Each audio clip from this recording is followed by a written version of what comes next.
Welcome back to the deep dive. I want to start today by putting you in a very specific, and I think a very common scenario. Okay. Picture this. You're sitting in a conference hall.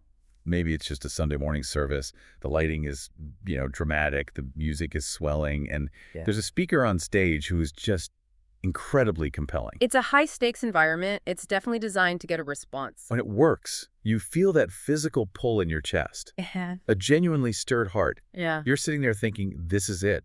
I'm wasting my life on spreadsheets. I want to be part of this. I want to do something that actually matters. That's the mountaintop moment. It's when the world suddenly feels much bigger than your daily commute. Right. But here's the tragedy, and it's really the reason we're doing this episode. The service ends. You walk out to the parking lot, you get stuck in traffic, you check your email. And reality hits. Yeah. 3 urgent requests from your boss. Yeah. And by the time you get home, that fire, it's an ember. By Tuesday, it's just cold ash. You're back to the grind. You have absolutely no idea how to bridge that gap between the feeling and your actual life. That specific crash from the high of inspiration to the low of, inaction, that is the core of our deep dive today. Okay. We're unpacking a set of materials that calls this exact thing the stirred heart unclear path. We're looking at that massive, often paralyzing gap between awareness, just knowing there's a need, and action, actually doing something about it. And it feels like we are better at awareness than any generation before us. I mean, I can doom scroll through my phone and see... Absolutely. 12 different humanitarian crises before you've even had your coffee. Exactly.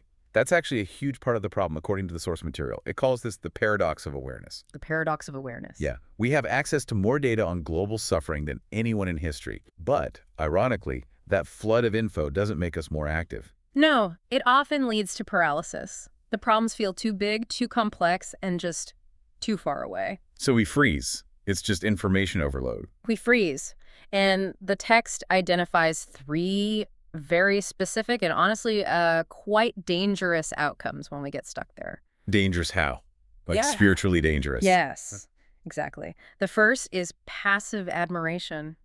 We look at those aid workers or missionaries on the screen and we think, wow, look at those superheroes. That's amazing for them. We treat it like a spectator sport. Precisely. We're the fans in the stands eating popcorn, and they're the athletes on the field. That feels safer, though. I mean, if they're special or called in a way I'm not, then I'm kind of off the hook. I can just applaud. Which leads directly to the second outcome, spiritual guilt.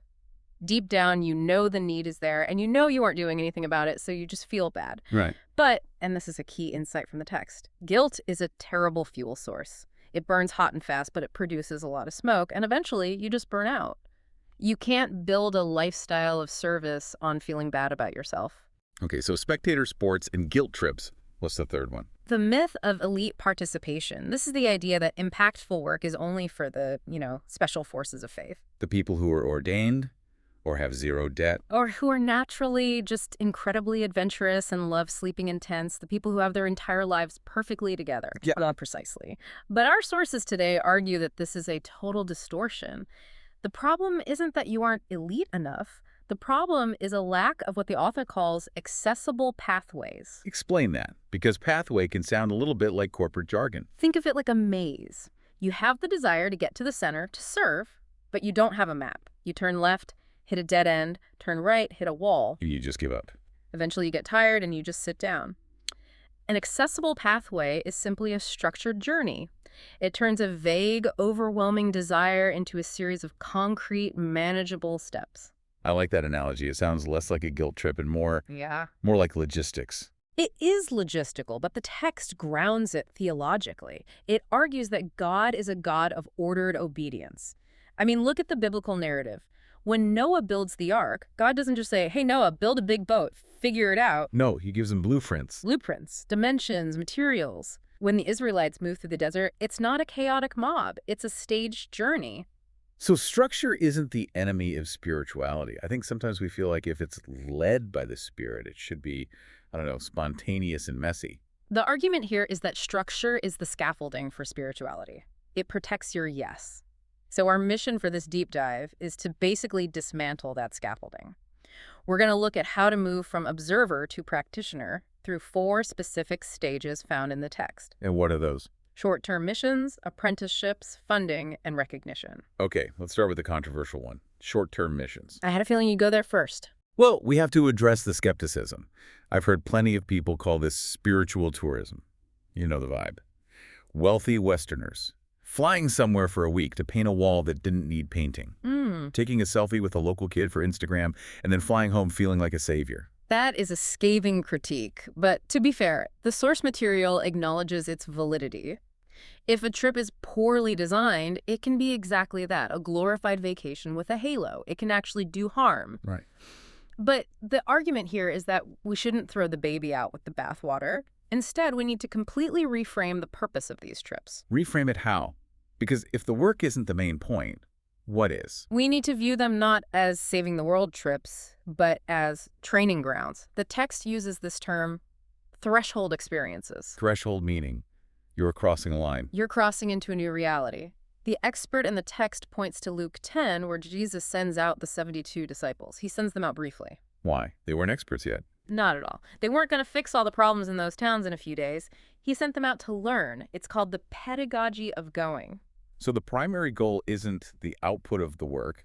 The goal is the change in the worker. That is the massive shift. There's a brilliant line in the notes. Duration does not determine depth.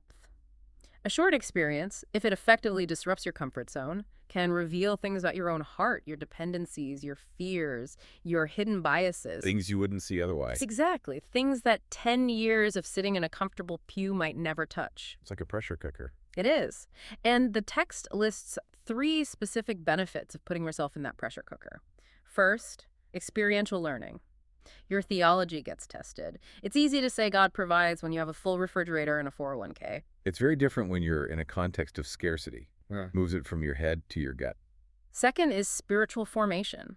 This is about breaking that savior mentality, the idea that I have the resources, I'm here to fix you. A good short-term trip forces you into the way of the servant. You learn to listen. You realize you might have more to receive from the local host than you have to give. And the third benefit is vocational discernment. Think of it as a spiritual laboratory. A low-risk way to test a calling. Exactly. You go for 2 weeks, maybe you realize, wow, I'm built for this. I could do this for life. Or, and this is equally valuable, you realize, okay, cross-cultural living isn't my gift, but now I understand how to support those who do it. Both answers are a win. Both are victories because they are based on reality, not on a fantasy. This actually reminds me of the history mentioned in the text about YWAM youth with a mission. Oh, yeah. Back in the 1960s, the idea of sending teenagers on missions was considered ludicrous. Really? Just too young. Too young, too inexperienced. Mission was for the pros, the people with seminary degrees and silver hair. But YWAM pioneered this idea that temporary sending could lead to long-term change. And they were right. But again, the takeaway is crucial. If you come back from a short-term trip the exact same person you were when you left, you miss the point. Okay, so let's say you've done the trip. You've crossed that threshold. Your world's been shaken up. What's next? How do you go from I had a crazy experience to I actually know what I'm doing? This brings us to the second rung on the ladder, the power of proximity. We're talking about internships and apprenticeships. Now, this feels like a lost art. We love classrooms, we love Zoom webinars, we love getting a certificate. Yeah. But apprenticeship is, well, it's slower. It feels inefficient. It is much slower and it is much messier. The text calls this learning by walking together. The biblical anchor here is Paul and Timothy. Right. Paul didn't just tell Timothy to read a scroll and take a theology quiz. They traveled together. They got shipwrecked together. They argued. They ate together. It's the difference between information transfer and imitation. That is the key distinction right there. Information transfer is what happens in a lecture hall. You get the theory of the work. But imitation happens in real life. So you're getting access to what the text calls the unseen dimensions of ministry. Yes. Give me an example of an unseen dimension. What aren't we seeing in the classroom? Well, in a classroom, you can learn the theology of prayer.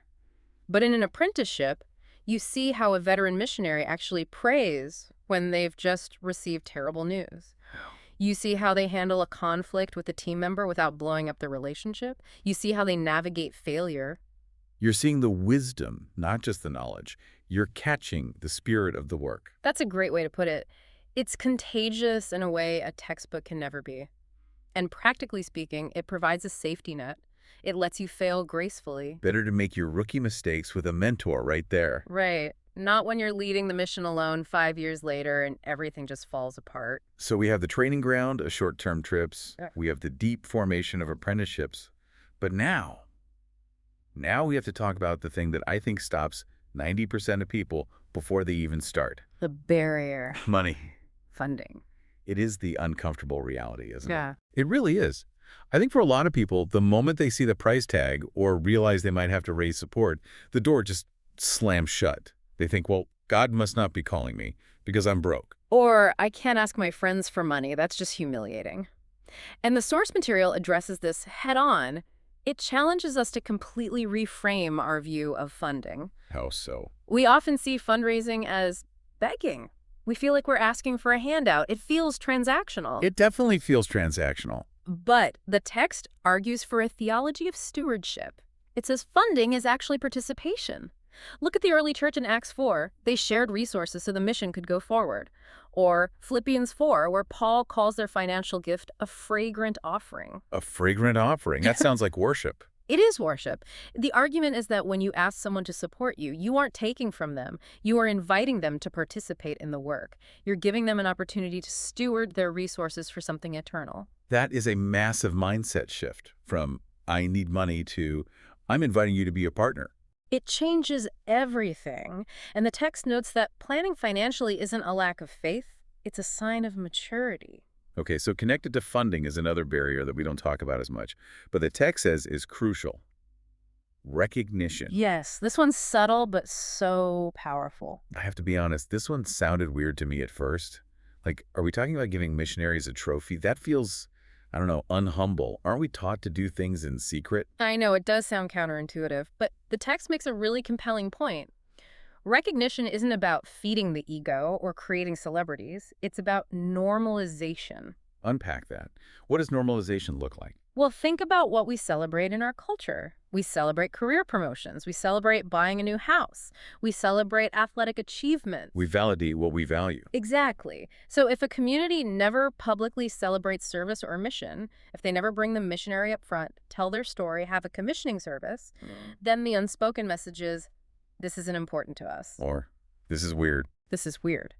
So public recognition signals to everyone else. This is what we do here. It shifts the culture from consumerism to contribution. There's a great phrase in the text. Recognition creates stewards, not celebrities. We're affirming their faithfulness, not their fame. Right, and it creates a social pathway. It makes it easier for the next person to step up because they see, oh, normal people do this. It breaks that elite participation myth that we talked about. Okay, so we've built the scaffolding. We understand the stages, exposure, apprenticeship, funding, recognition. Now I want to get personal. For the listener driving to work right now or at the gym thinking, this sounds great, but I'm not a theology student. I'm an accountant. I'm a stay-at-home mom. Where do I fit in? This is where we have to map the personal pathway. The source suggests creating a custom trajectory based on 3 factors. You can actually, draw this out on a napkin. Lay them on us. First, gifts. What are you naturally good at? God doesn't usually ignore the way he wired you. If you are great with numbers, your pathway probably involves numbers, not necessarily preaching. Season of life. This is huge. A 20-year-old college student has a very different set of assets and liabilities than a 50-year-old executive. The student has time and energy, but no money. And the executive has money and skills, but maybe no time. So the pathway has to fit the season. Right. You can't force a college student model onto a parent with 3 kids. That just leads to frustration. God's call is contextual. And the third factor is growth goals. What do you need to learn next? So maybe your next step isn't buying a plane ticket. Maybe it's signing up for a language class on Tuesday nights. That's a really helpful filter. Gifts, season, goals. But even with a map, there's still that inertia, that force that keeps us on the couch. How do we break that? The text gives us 3 actionable tools. Number 1, start small. Don't try to plan the next 10 years. Just list the opportunities available to you in the next 12 months. That's manageable. Number 2, seek a mentor. Find someone who is 5 steps ahead of you. You don't have to reinvent the wheel, just ask them for coffee. And number 3, and this is one I love, journaling. Journaling. That sounds a bit, 19th century. Or like something I'd start and quit after 3 days. Yeah. But it's not about writing a novel, it's about reflection. The text uses the concept of memorial stones from the Old Testament. When God did something big, The Israelites would stack stones so they wouldn't forget. So you don't miss the lesson. If you don't document your growth, you miss the lesson. You need to look back and see where God showed up, or you'll just keep spinning your wheels. It turns experience into wisdom. Right. And before we wrap, there is one massive clarification we need to make. The text is very clear that living missionally doesn't always mean buying a plane ticket. This is the mission in the marketplace idea. Yes. The Missio Dei, the mission of God, is happening everywhere. In your office, in your neighborhood, at the PTA meeting.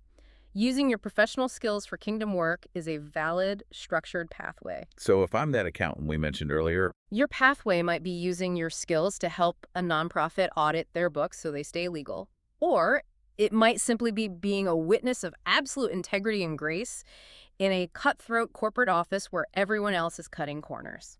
that isn't a lesser calling. Not at all. It's just a different sector of the same map.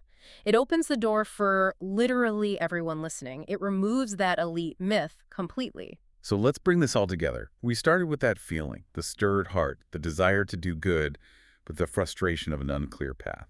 And we've seen that the solution isn't just feeling more or trying harder. It's about building accessible pathways. It's about using structure training, apprenticeships, funding to bridge that gap between awareness and action. It's about moving from being a spectator to a co-laborer. If I could leave the listener with one final image from the source material, it would be the concept of the seed. The seed. Awareness, that feeling you get in the conference hall. That's just seed. It's valuable. It holds life potential. But by itself, it does nothing. If you leave a seed on the countertop, what happens? It just dries out. It withers. It turns into sentimentality.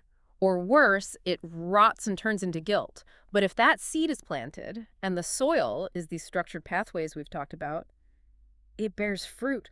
The structure isn't the point. The fruit is the point. Exactly. But you can't have the fruit without planting the seed in the dirt. That is a powerful image. So here's our challenge to you. We aren't asking you to sell your house today. We aren't asking you to move to the jungle tomorrow. We are asking for one intentional step. Just one. What is the one thing you can do in the next 30 days? Maybe it's sending an email to that organization you've been following. Maybe it's researching a short-term trip. Maybe it's asking someone to be your mentor. Don't let the inspiration just evaporate. Capture it in an action. Move from the parking lot of good intentions onto the pathway of action. Thanks for diving in with us today. See you next time.